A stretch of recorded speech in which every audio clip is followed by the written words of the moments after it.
Olá minha gente querida, sejam muito bem-vindos a mais um vídeo. Hoje quero levar-vos comigo numa viagem muito especial a um lugar que mora no coração de todos os portugueses. Estamos em Guimarães, a cidade que orgulhosamente chamamos de o berço de Portugal. É aqui, entre estas muralhas e ruas de pedra, que a nossa história começou a ser escrita, onde os primeiros passos da nossa nação foram dados. Sentem esta energia? É a força de séculos de história, de reis e de batalhas, que ainda hoje ecoa em cada esquina e em cada sorriso das suas gentes. Mas sabem, Guimarães é muito mais do que apenas os livros de história nos contam. É uma cidade viva, cheia de segredos e pormenores encantadores que muitas vezes passam despercebidos aos olhos mais apressados. E é precisamente isso que vamos fazer hoje. Vamos abrandar o passo, olhar com atenção e descobrir juntos algumas das curiosidades mais fascinantes que esta cidade maravilhosa esconde. Preparem-se, porque prometo que vão ficar surpreendidos com o que vão aprender. Vamos desvendar os mistérios que se escondem por detrás da história que todos pensamos conhecer. Então, estão prontos para esta aventura? Peguem no vosso café, sentem-se confortavelmente e venham comigo explorar 7 curiosidades incríveis sobre Guimarães. Quero que se sintam como se estivessem aqui, a caminhar ao meu lado, por estas ruas cheias de alma. Vamos descobrir porque é que esta cidade não é apenas o nosso berço, mas também um tesouro de histórias que merecem ser contadas e partilhadas. Vamos a isso. Comecemos pelo princípio de tudo, pelo nosso imponente Castelo de Guimarães. Quando olhamos para estas torres robustas, sentimos imediatamente um arrepio. Não é apenas uma fortaleza, é o símbolo máximo do nascimento da nossa identidade. Foi aqui, dentro destas muralhas, que se acredita ter nascido o nosso primeiro rei, Dom Afonso Henriques. Imaginem só, a história de um país inteiro a começar neste monte sagrado. Cada pedra deste castelo parece sussurrar histórias de coragem, de estratégia e do sonho de um povo que queria ser independente. É um lugar que nos enche de orgulho, um verdadeiro monumento à nossa resiliência e à nossa alma portuguesa. Mas a curiosidade que talvez muitos não saibam é que a sua função inicial, no século X, não era ser um berço real, mas sim proteger a população e o mosteiro próximo dos ataques de mouros e normandos. Foi mandado construir pela Condessa Mumadona Dias, uma mulher de uma força incrível. Só mais tarde, com as remodelações do Conde Dom Henrique, é que se tornou a fortaleza que associamos à fundação de Portugal. É fascinante pensar como um lugar construído para defesa se transformou no palco principal do nascimento de uma nação. É a prova de que os lugares, tal como as pessoas, evoluem e ganham novos significados ao longo do tempo. Agora, vamos descer do castelo e mergulhar no coração pulsante da cidade, o seu centro histórico. E que coração! Não sou só eu que o digo, a própria Unesco reconheceu este lugar como Património Mundial da Humanidade em 2001. E percebe-se porquê, não é verdade? Caminhar por aqui é como entrar numa máquina do tempo. As praças, como o Largo da Oliveira, as casas com as suas varandas de madeira e as ruas estreitas e sinuosas contam-nos a história de uma cidade que soube preservar a sua essência medieval como nenhuma outra. É um labirinto de beleza, onde cada esquina revela uma nova fotografia, um novo detalhe arquitetónico que nos deixa de queixo caído. O mais curioso é a técnica de construção utilizada em muitos destes edifícios, a chamada construção em taipa de rodízio. É uma técnica tradicional que usa uma estrutura de madeira preenchida com uma mistura de materiais locais, como terra e pedra. Esta forma de construir não só era económica e eficaz, como também conferiu ao centro histórico esta aparência tão única e homogénea que vemos hoje. É um exemplo brilhante de como a sabedoria popular e a engenharia medieval se uniram para criar um conjunto arquitetónico que resistiu ao tempo e que hoje é admirado por todo o mundo. Não é incrível pensar que estamos a caminhar por entre edifícios construídos com a mesma técnica há séculos? Muitos pensam que a história de Portugal começou no castelo.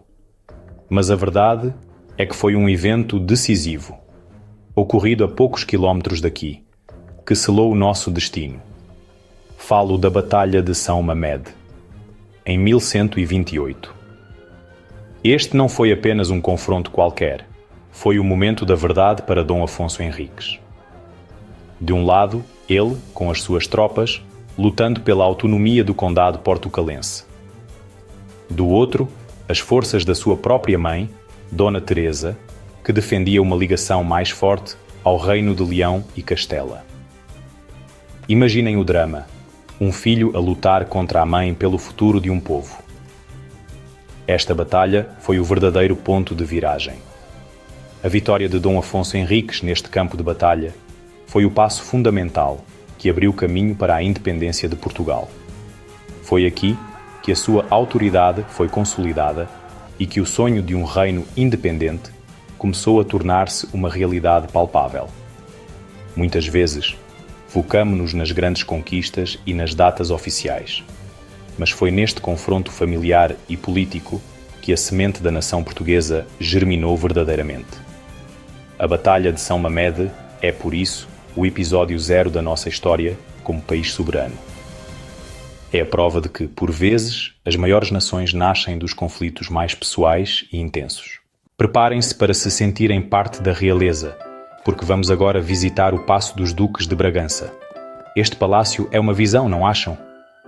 Com as suas chaminés cilíndricas de tijolo que se destacam na paisagem, parece saído de um conto de fadas.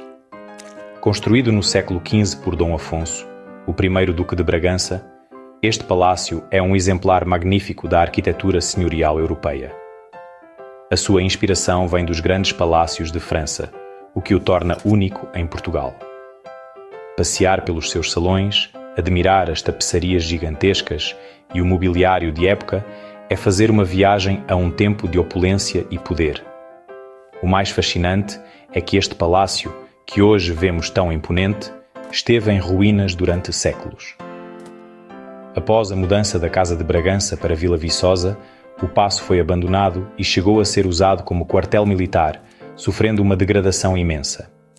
Foi só durante o Estado Novo, no século XX, que foi alvo de uma profunda e por vezes controversa restauração, para servir como residência oficial do Presidente da República no norte do país.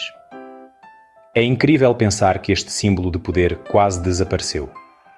A sua história é um lembrete da fragilidade do nosso património e da importância de o preservar. Renasceu das cinzas para voltar a brilhar. No coração de Guimarães, em frente à igreja de Nossa Senhora da Oliveira, encontramos uma história que mistura fé, tradição e um toque de magia. Falo, claro, da lenda da Oliveira que dá nome à praça e à igreja. Reza a história que, há muitos séculos, existia aqui um padrão gótico com uma cruz e, a seu lado, uma oliveira que secou com o tempo. Certo dia, um mercador chamado Pero Esteves colocou a sua cruz nesse mesmo local e, milagrosamente, a oliveira que todos julgavam morta voltou a florescer cheia de vida e de azeitonas. Este evento foi visto como um sinal divino, um verdadeiro milagre. Este acontecimento foi tão marcante que não só deu o nome à igreja, que antes se chamava Colegiada de Santa Maria, como também ao largo onde nos encontramos, o Largo da Oliveira. A oliveira que vemos hoje não é a original do milagre, mas uma substituta que mantém viva a memória desta lenda tão bonita. É uma história que nos mostra a força da fé e como as crenças populares moldam a identidade de um lugar. É por isso que Guimarães tem esta aura especial, porque aqui a história e as lendas andam de mãos dadas, tornando cada recanto num lugar mágico. Agora, vamos subir literalmente até um dos locais mais especiais da cidade. Convido-vos a apanhar comigo o teleférico da Penha. Esta pequena viagem, suspensa no ar, já é uma experiência por si só. À medida que a cabine sobe suavemente, a cidade de Guimarães vai se revelando aos nossos pés, numa perspectiva completamente diferente. Vemos o castelo, o paço, os telhados do centro histórico, tudo a ficar mais pequeno, como se fosse uma maquete. A sensação de paz e a vista panorâmica que se vai descortinando é simplesmente de cortar a respiração. É o momento perfeito para refletir e absorver toda a beleza da paisagem do Minho. Lá no topo, espera-nos o Santuário da Penha, um lugar de grande devoção, mas também um parque natural incrível. O que muitos não sabem é que este monte é um labirinto de enormes penedos de granito, com grutas e passagens estreitas que podemos explorar. Há uma energia muito própria aqui em cima, uma mistura de espiritualidade e de contacto puro com a natureza. É o refúgio perfeito do bulício da cidade. Vir à Penha é mais do que apenas apreciar uma vista. É recarregar energias, respirar ar puro e descobrir um lado mais selvagem e místico de Guimarães, escondido bem acima das nossas cabeças. Para terminar a nossa viagem, quero falar-vos de Guimarães em festa. Porque uma cidade não é feita só de pedras e monumentos, é feita sobretudo das suas gentes e das suas tradições. E a maior de todas são as festas gualterianas. Realizam-se desde 1906, sempre no primeiro fim de semana de agosto, em honra de São Gualter. Durante estes dias, a cidade transforma-se por completo. As ruas enchem-se de cor, de música, de luzes e, acima de tudo, de uma alegria contagiante que une vimaranenses e visitantes, numa celebração única. É o ponto alto do verão e o momento em que a alma da cidade se mostra em todo o seu esplendor. O mais curioso e especial destas festas são os seus cortejos. Temos a Batalha das Flores, um desfile maravilhoso e perfumado, e a Marcha Gualteriana, um cortejo noturno que percorre as ruas da cidade com carros alegóricos que contam, de forma satírica ou histórica, os acontecimentos do ano. É uma tradição que passa de geração em geração, com milhares de pessoas a participar e a assistir. É a prova viva de que Guimarães, apesar de ser o berço da história, é uma cidade que sabe viver o presente com uma intensidade e uma paixão incríveis. É a celebração da vida, da comunidade e da cultura vimaranense. E assim, minha gente, chegamos ao fim da nossa viagem por esta cidade que é tão nossa. Espero que tenham gostado tanto quanto eu de descobrir estes pequenos segredos de Guimarães. Vimos que por detrás de cada monumento e de cada rua há uma lenda, uma curiosidade, uma história de pessoas reais que construíram a cidade e o país que hoje amamos. Guimarães não é um museu a céu aberto. É um lugar com uma alma vibrante, que nos acolhe de braços abertos e nos faz sentir em casa, na nossa primeira casa. Sentir o peso da história no castelo e a leveza da festa nas gualterianas é perceber a essência do que é ser português. Agora, lanço-vos um convite, um desafio do coração. Venham a Guimarães.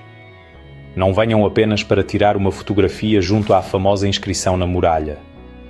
Venham para se perderem nas suas ruelas, para conversarem com as suas gentes, para provarem a sua gastronomia e para sentirem esta energia única. Venham descobrir as vossas próprias curiosidades, criar as vossas próprias memórias neste lugar mágico. Tenho a certeza de que Guimarães vos vai surpreender e conquistar, tal como me conquista a mim de cada vez que cá venho. Há sempre um novo detalhe para descobrir, uma nova história para ouvir.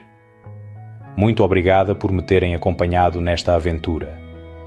Se gostaram do vídeo, não se esqueçam de deixar um gosto, de partilhar com os vossos amigos e de subscrever o canal para não perderem as próximas viagens que faremos juntos.